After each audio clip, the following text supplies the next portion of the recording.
come to a video about things that I would tell someone after going through the homeowner buyer process. And so I've owned my home now for about 3 years, and things that I did that worked that allowed me to close like early is that I already pre-qualified. And so what I did to pre-qualify is I want to say it was 3-4 years ago, Warren Buffett acquired so many shares of Bank of America, and I saw that, and I was like, well, if he's acquiring that many shares, then Bank of America is going to want to have programs and stuff available in order to make sure Warren gets a return on his investment. So what I did was pre-qualified through Bank of America because I got my car and my loan around the same time. My car was the first thing I pre-qualified for. So I guess this could be a car and loan. So when I got the letter talking about how much car, how much up to, there wasn't even I don't even think there was a range. And then they gave me my interest rate based off of maybe there was ranges because there was interest rates based off of different ranges. And so then I took my letter, and I didn't know if I was going to buy a car because at that time my Chevy Cruze was fine. However, I knew I was going to have I was going to start having a commute that was requiring me to have a new car. I want to say my commute at the time was like an hour and a half. Anyway, I'm so sorry. I'm sleepy as far. So then from there, I ended up going to the car dealership. Did not anticipate seeing a vehicle that I liked, and it was just that they had prototypes of the car that I have now out, and so it was a price that I could afford. I was like, yeah, that's a nice price. And so when I went in to do my financing, I already knew the type of car I wanted. Then I didn't need a dealer to walk me around. I think he gave me the keys to the car and told me to go take a stroll. I went and took a stroll, and then when I took a stroll, I liked the car, came back, showed him my pre-qualification letter. He was like, I can beat your interest rate. I was shocked that he could, because I want to say my interest rate was like only be like 3-4% on a car, and then he told I can do it for 2%. And I was like, of course. And so we financed me through a local credit union for 2%, and I drove off the lot with the car, and my car note on a brand new car was like, it would have been like $289, but I ended up getting gap insurance and then like some type of clear coat on the car, which I'm glad I got the clear coat because my car is very shiny. It still looks new when I go through the car wash every time. And I want to say I got another upgrade, and so my car note ended up being like $300. And that's what it is to this day. And no complaints there. So my thoughts to you would be pre-qualify, ride around, don't bother anybody yet. Ride around and see the car that you want in the price range that you want, and then go in and just go through the I think it took me 30 minutes to buy my car. Like, I was in and out. Literally. And then I got to keep, the hardest part about my process is I got to keep my car. So I had to call somebody to come get my other car. What did I do? I think somebody came. Either I drove my new car home and called an Uber back, or I called somebody to come get it. Other than that was it. For a house, same process. I pre-qualified. They sent me over a range, the high end, and I tried to stick well below that. I think it was like at that time, it was like before this housing bust, I think I was like 250 or something, 250, and I knew I wasn't going to take out that much loan because I didn't want to have that kind of house note. So then I contacted the realtor that was on the paper, which was my first mistake. And I think she looked at the number, was like, oh, I think real estate agents know how much time they're gonna spend based off how much money you're gonna spend. I think she was like 250. I'm only gonna probably show it. Her attitude came across like, I'm only gonna show you when I feel like it. So I was like, so maybe if I had a $500,000 to $1 million, she was gonna be great. But when I got that vibe off of her, I was like, she wasn't me. I just got the vibe like, I'd scoot you in when I scoot you in. And so I was like, no. So I said, what I'm gonna do is go out here and pedal the ground and drive on the outside of the houses that are listed on like Zillow and Realtor. And I want to say I rode around for a week or two, and I came down to 3. And then I put my information into realtor, because it says at the bottom of realtor, do you have a real estate agent? That was the second mistake, but we're gonna keep rolling. So I contacted a real estate agent. He contacted me back, and he took me, I lined up 3 houses myself that I wanted to see, just based off the outside, that I wanted to see the interior. Went in 3 houses. The very first house was cute, but it was on a super busy cross because it connected to an interstate. And I have a dog. And it was little, and it was mostly, the garage was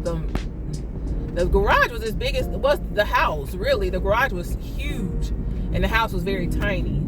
And I was like, you know what? Because of this interstate, me getting in and out of this house and this garage is going to be a problem. The second house was in a more lucrative side of the city, over by like a park and everything, park district. However, the inside was, I was just like, these people was living off up in this house like this. The exterior was gorgeous. They had rose bushes. They put all their money into I guess they had a house, maybe they had a person who came and kept their lawn for them, because the outside was gorgeous. The inside, I was like, y'all was living like this. And then it appeared that somebody broke in there and like stole the electrical box. So I was gonna have to get all new electrical. I was just like, oh my goodness. And then the third house is the house I'm actually in. And I knew when I stepped in there, I knew that was my house. Like, I knew. It was just everything that I wanted. It was a little house. It was brick. 2 bedrooms with a sunroom. Hardwood floors. And everything was little. And the reason why I was wanting a little home is because when I go to get like a new roof and stuff, after having a home where it was like 2 stories, now I know they base that stuff off square footage. I wanted a little house. So if anybody came to me with some $10,000 quotes, I knew he was full of crap. Because if I can get a $10,000 on a 2,000 square foot house, a $10,000 roof, I know on this little house it should be under $5,000, which is what I'm saving for now. I want a new roof. Some people would say need one right now, but I want one. Anyway, so then I would say for the house process, once I figured that, I had to beg, because my realtor was dragging. She said, if you don't put my offer in, like literally I was talking to him, put my offer in, because I knew what the offer then is off the market. And then it was in a price range well below the $200,000.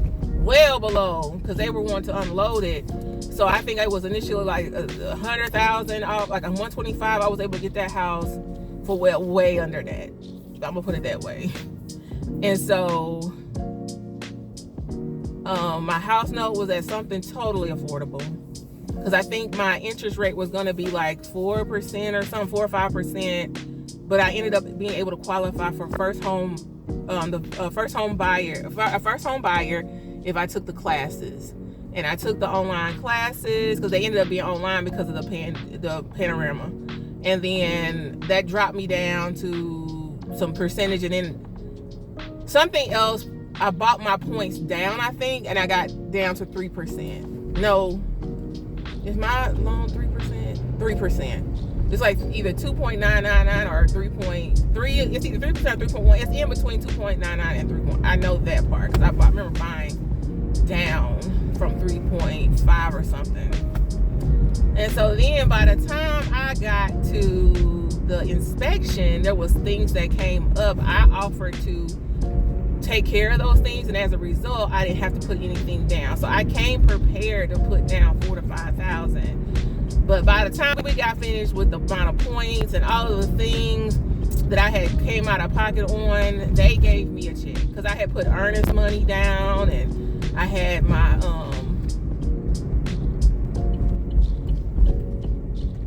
so by the time I got finished putting down, I can't stand driving in St. Louis, because they had closed this road off, and I'm trying to get over, and this bus is behind me tripping.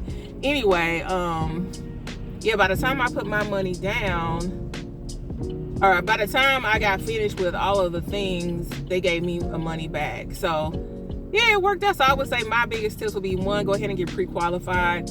I went on the low end of the spectrum, but I think it depends on your needs. I don't have the children and stuff to where school districts and things matter. I think if I had a child where school district mattered, my situation would have been different, and I would have went to a town that maybe is more high, you know, that had the school district that I would want for my child. Think about whether or not you can do a small house or not. Because square footage for me mattered but didn't. I knew I didn't want anything, a tiny home, because I've done a tiny apartment before. I didn't like it. But I knew I didn't want a 2-story, because I did that and I really didn't like it, because you're going to get upcharged every time. So, yeah. Other than that, I would just get pre-qualified. I would be proactive. I wouldn't allow, like, I took that control out of my real estate agent's hand, because I ain't trusting them to get the work done that I needed done in a timely manner that I needed it done in. So I went out there and rode around and looked for houses on my own, and then I approached the real estate agent with the houses I wanted to look at on the inside. The time I got finished, ready to close, I was ready for them to put the closing offer in that day. And then from there, it was riding out your inspection. Some rules of advice that I would give is to get 2 and 3 inspectors to come out, just so, not necessarily to rule out the house, so you're knowledgeable of the things that need to be done. So you have a congruent list, because each inspector would find something different. So right now I have this huge list of things that I still need to do from when I got my original inspection.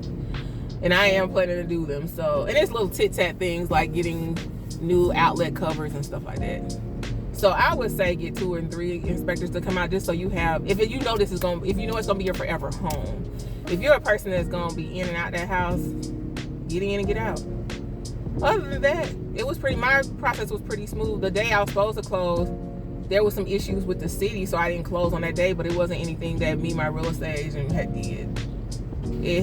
But the only thing I was pissed about is that my real estate agent should have let me know that, and not let me get ready to close knowing that the city had, and maybe he didn't check his email, the city had said, you're not closed, we need to push your closing because we need to we're behind on our things.